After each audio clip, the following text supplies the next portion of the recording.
Hi there, my name is Matt and this is the first video on my channel. I recently imported a 1993 Suzuki Kei Truck and I did all the import process myself.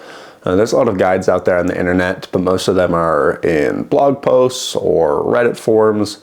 And I couldn't find a very good video that went over every single little detail involved in importing online. There's a lot of videos about the general gist of how it works and kind of what rules you need to know, but there's not much out there in terms of a step-by-step tutorial on how to import a car. I imported a truck from Japan, but for the most part, this tutorial series of videos that I'm going to make will apply to Japanese cars, British cars, German cars, anything you want to import. You can do it if you know the rules. So if you are interested in that kind of thing, please give this video a like and subscribe to the channel. I'm thinking about making this into roughly a 3-part series, with this first video kind of talking about all of the rules associated with importing, as well as kind of what you need to know before you get started. And then we're going to kind of look into how to find a car to import. And then the next couple videos we'll go over how to do all the paperwork, which there's a lot of paperwork you got to do. I have a full binder's worth here.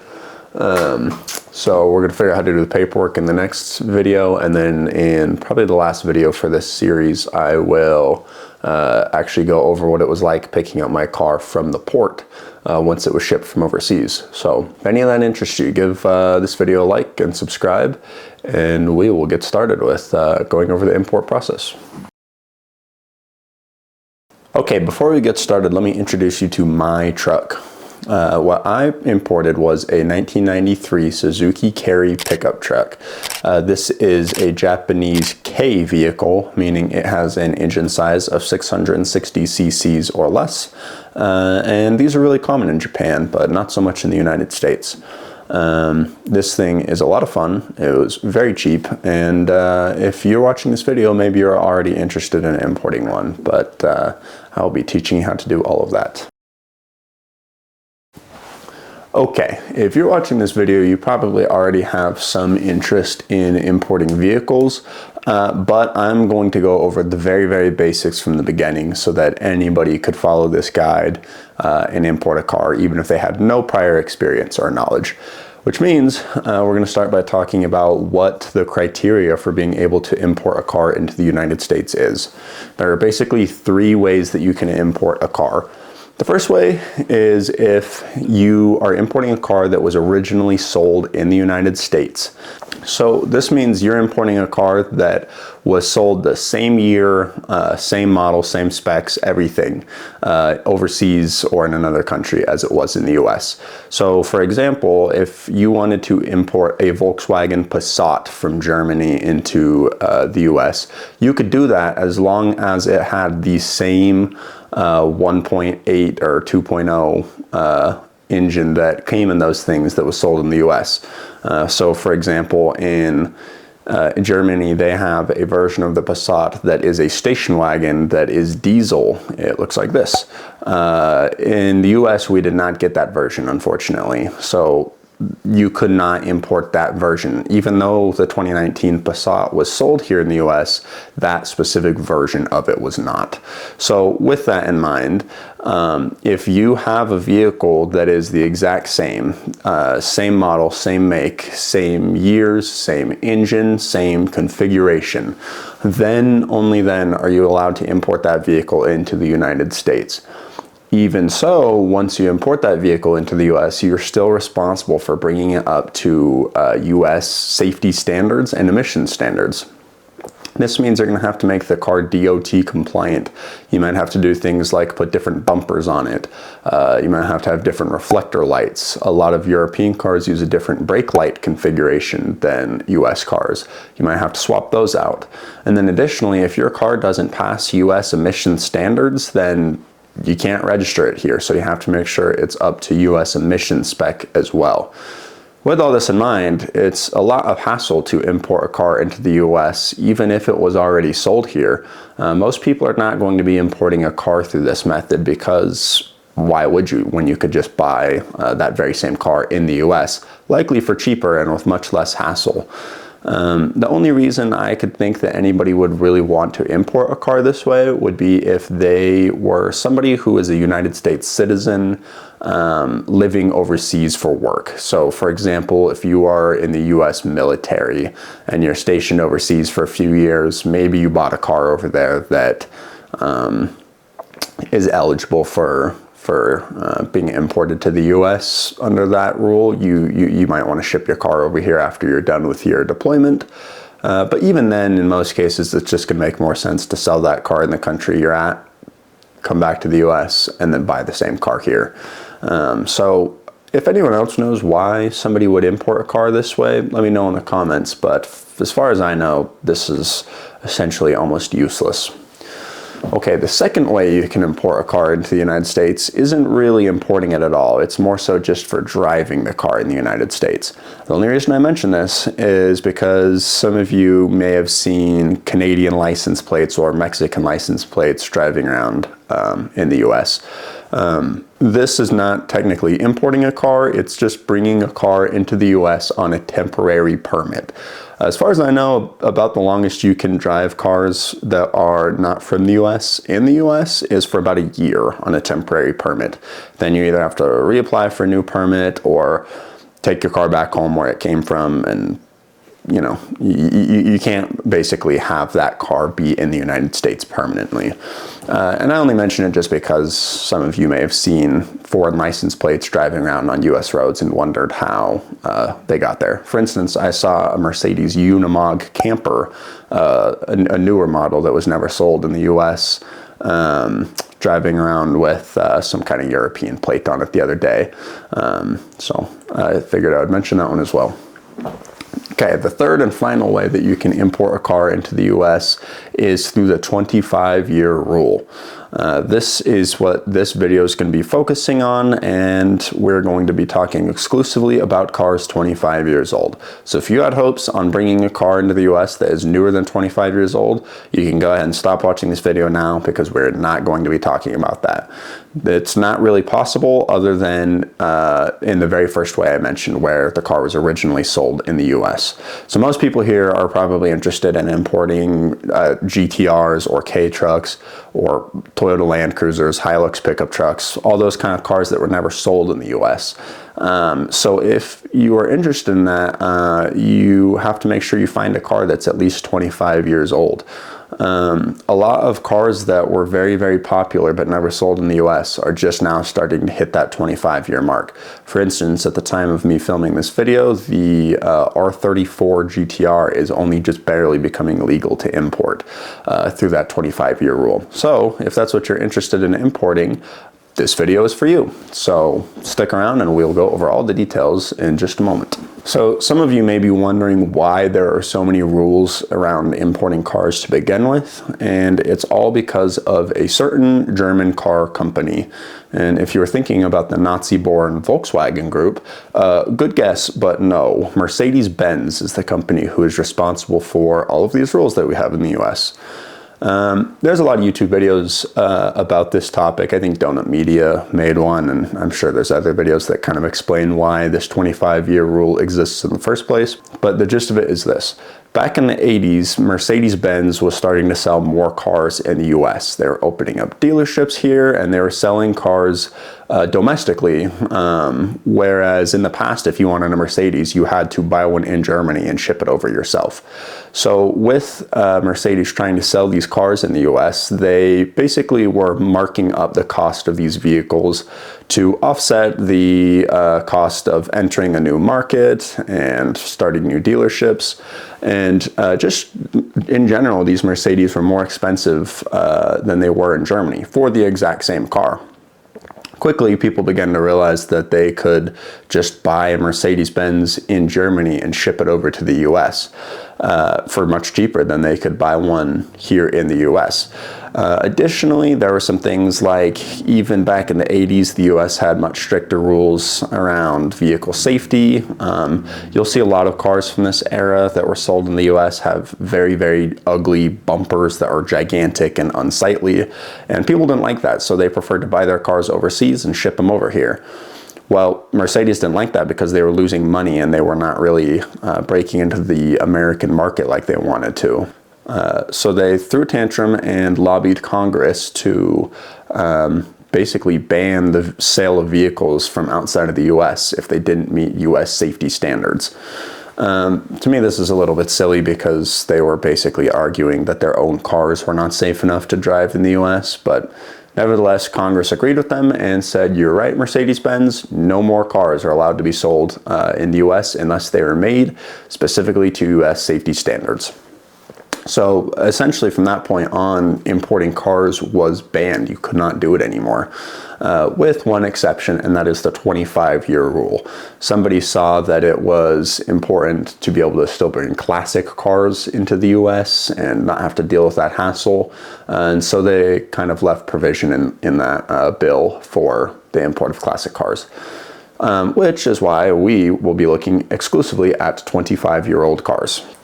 So now that we know why we have to import a car that's at least 25 years old, let's start talking about the specifics within that 25-year rule, because of course it is not as straightforward as just picking out a 25-year-old car and going.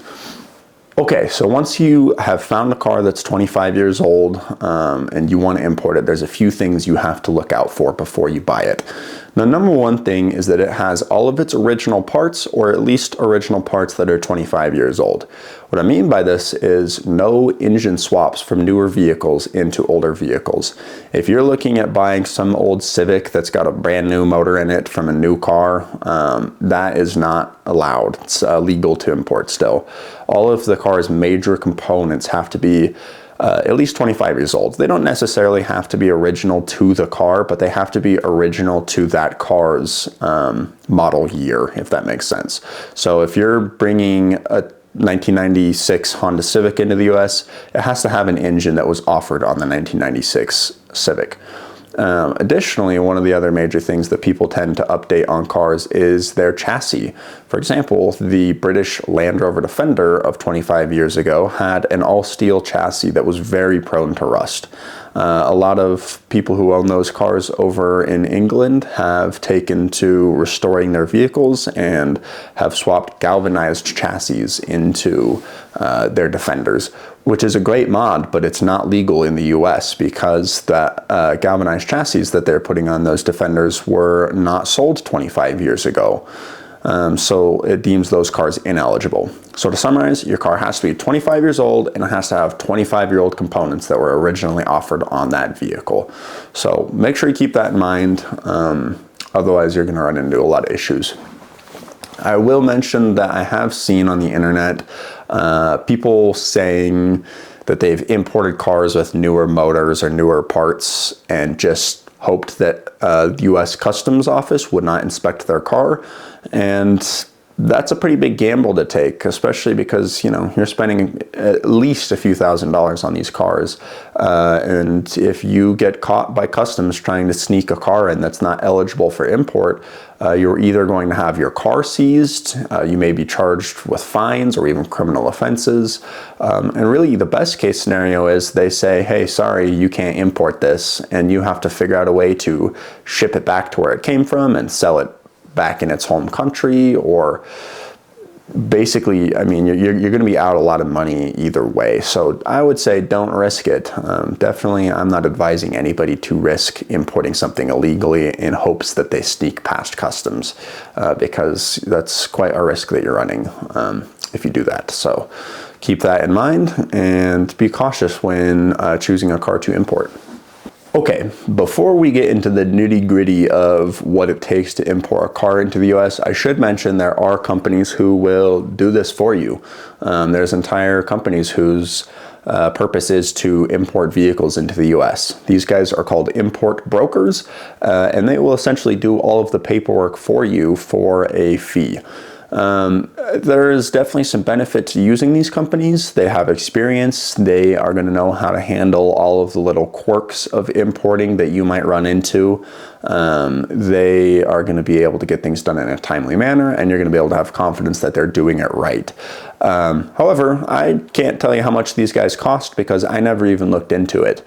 When I was looking to import my truck, I knew that I wanted to learn to import myself, and so I didn't even really get any quotes on what it costs. I would guess the price range from a few hundred, potentially upwards of $1,000 to import through a customs broker. So, keep that in mind. If you're not interested in learning how to do this yourself, there are ways to do it through other people. Additionally, if you don't even want to go through the hassle of finding a car overseas and buying it, there are companies who import cars themselves, get them legal in the US, and then sell them in the US.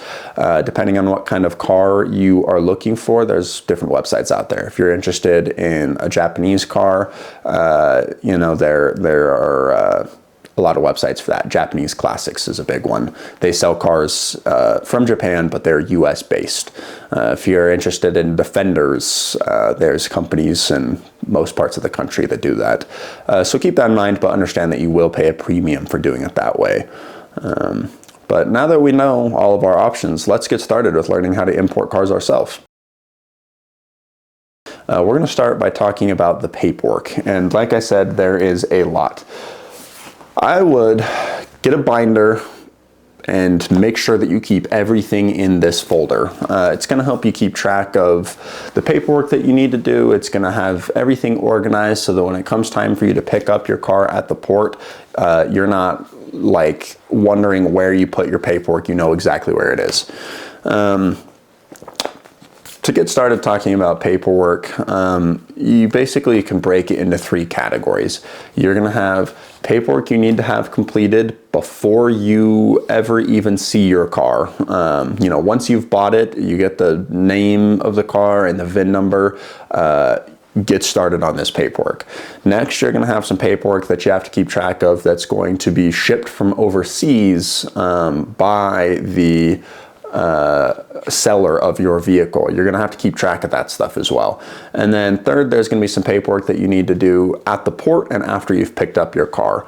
I'm going to kind of go over every little piece of paperwork in brief detail right now, and then in the next video I'll go into great detail about each one of these documents.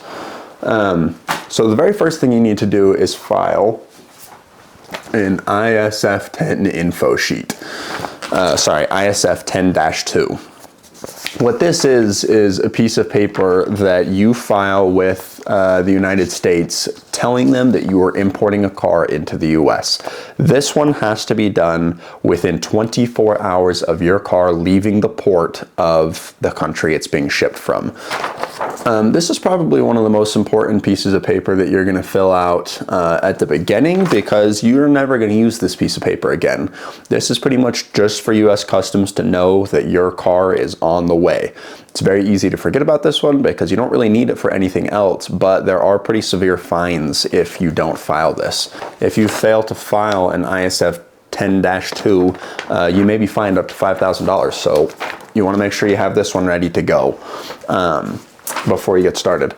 Okay, so once you have actually purchased your car and the person you bought it from has shipped your car, you're going to need to get a few documents from the person who sold you that car.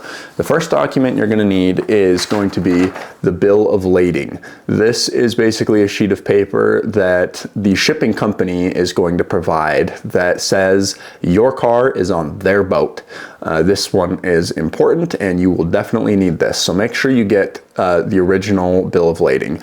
If they send you the original bill of lading, you actually are going to need 3 copies of this.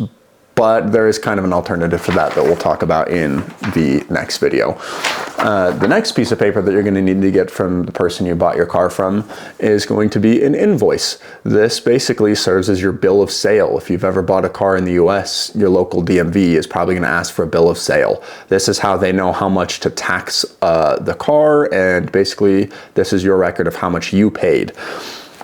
The last document that you're going to need to get from the person who sold you your car is going to be some form of a title. In Japan, they don't send you a title, they send you what's called an export certificate. This basically means that they are stating their car, the car that you bought is being sent off to another country. It's no longer going to be used in Japan, and this is essentially the title to the car. I'm not really sure how other countries do this, if they have titles in other countries or what they call them, so that is something you're going to need to figure out if you're buying from outside of Japan. But you'll need something along that line for the DMV, because the DMV in the United States wants to see a title, and you're going to need some form of a title. In Japan, that title serves as an export certificate. One brief thing to mention is you need both an English version of it and a Japanese version of it.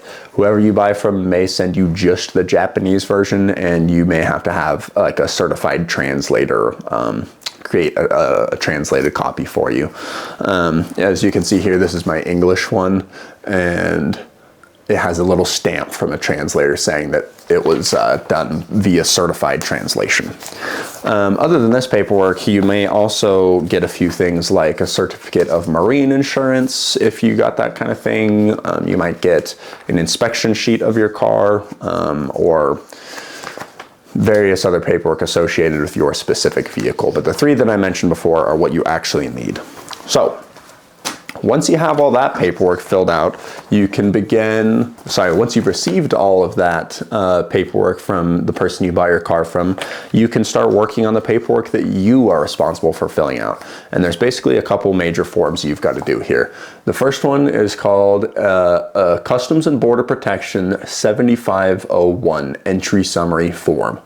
This is the bulk of the paperwork you're going to be doing. This is where you fill out all of the information about your vehicle, including name, year, model, VIN number, what country it's produced in, what country it was sold from. You're going to have to talk about what the United States classifies it as, because there's different types of classifications. For example, passenger cars and trucks are taxed very differently in the US. So you're gonna have to figure all that out, and we'll talk about all of that again in the next video. But this is gonna be the main piece of paperwork you fill out.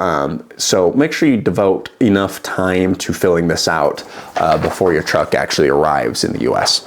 The next thing you're gonna need is going to be your, let me focus, EPA 3520 form, as well as the DOT HS7 form. These are the forms that say, hey, my car is 25 years old and it doesn't have to meet US emissions standards any longer. It also doesn't have to meet US safety standards because it's 25 years old. Actually, for emissions, it only has to be 21 years old, but it doesn't really matter because if you're importing something, you need it to meet safety standards too, so it's got to be 25 years old anyways. With these ones, you might think you might not need these forms until you are going down to the DMV, you know, the day that you register your car after you've picked it up from the port. But you do actually need to bring these forms with you to the port, because you're going to get a stamp from the US Customs Office. Ooh, let me focus. You're going to get a stamp saying that they've approved this form and they have verified your car is actually 25 years old, like you say. Without a stamp on that form, you are not going to be able to get a United States license plate for this car that you've imported. So that one's very important to bring with you. And of course, these are all copies of forms that I have already turned in because I've already imported my car. But that's pretty much it. The last couple pieces of paperwork you might need are some forms when you are actually at the port itself. These I don't have copies of because they were pieces of paper that I got during the process of picking up my car and had to turn back into somebody else, and you know, wasn't able to keep a copy of. But essentially the kind of things that you're going to need for that we'll talk about in the next video. But the gist of it is you're going to need something stating that you paid your tax, which it's going to be referred to as your duty. You paid your duty on the vehicle, and you're going to get a piece of paper saying you pay that. You're going to hand that into customs, they'll stamp it, and then you'll take that to the actual port and turn it into them. And they'll release your car to you basically. But you might also need to get some stuff like This is a document that was basically stamped by the port saying that my car was in fact picked up by me and they're no longer responsible for it, amongst a few other little miscellaneous pieces of paper that we'll talk about in the next video. Okay, as I was putting away all of my paperwork, I realized there is one piece of paper that I forgot to mention, and that is going to be your arrival notice. This is basically going to be a piece of paper that the shipping company is going to send you that says, hey, your vehicle has arrived at the port in the US and this is the location of where it is. These ports are huge, they're enormous. And so you basically need to have this document to tell you where you're gonna find your vehicle. You won't really have to know that much. This is mostly for the agent at the port, so that they can find your vehicle and help you locate it. But I figured I should mention this as well in case somebody is following this video along and is wondering how they're supposed to find their video. So anyways, US Customs will also stamp this and basically say that you're cleared to go pick up your vehicle. So keep that in mind. Okay, as I was editing this video, I realized I forgot to mention one really important thing. When I went to the port, I was asked to provide 2 forms of ID. Normally this would not be that big of a deal if you lived close to your port, but I was driving 600 miles to pick up my truck. It would have been a real shame if I didn't have 2 forms of ID and wasn't able to pick up my truck and had to drive all the way back to Utah because of a silly mistake like that. Fortunately, I had my driver's license with me and I had a scanned copy of my passport, which is really fortunate that they accepted that. A lot of times I think using a picture of a form of an ID would not work, but they let me use a scanned picture of my passport. But keep in mind, if you are going to pick up your truck, your port may ask you to provide 2 forms of ID at the customs office. So that can be, you know, driver's license, passport, birth certificate, probably social security card. If you're in the military, your military ID probably would work. But just keep that in mind. That would have been very annoying if I had to turn around and drive 600 miles home without my truck because I did not have any way to get a second form of ID. So keep that in mind. Okay guys, I'm editing this video and I'm realizing that it's already getting to be pretty long, and I think it's just going to be way too long if I try to insert footage of finding a car to buy. So I'm going to make that its own separate video. I already tried to sit down and record it once and it ended up being like 40 minutes long of me browsing for cars. So I'm going to try to redo that and shrink it down to a more watchable length of time. But in the meantime, that's it for this video. I will be posting a second video soon and I'm going to try to keep posting as much as I can for these. I think there's a lot of interesting content. I'm trying to do a lot of interesting stuff on my truck right now. And if you're interested, please hit the like button, please subscribe, and share this video if you know anybody who's also interested in importing Japanese cars in general, or maybe importing in general. It does not have to be Kei Truck specific, but thank you for watching and I'll see you in the next video.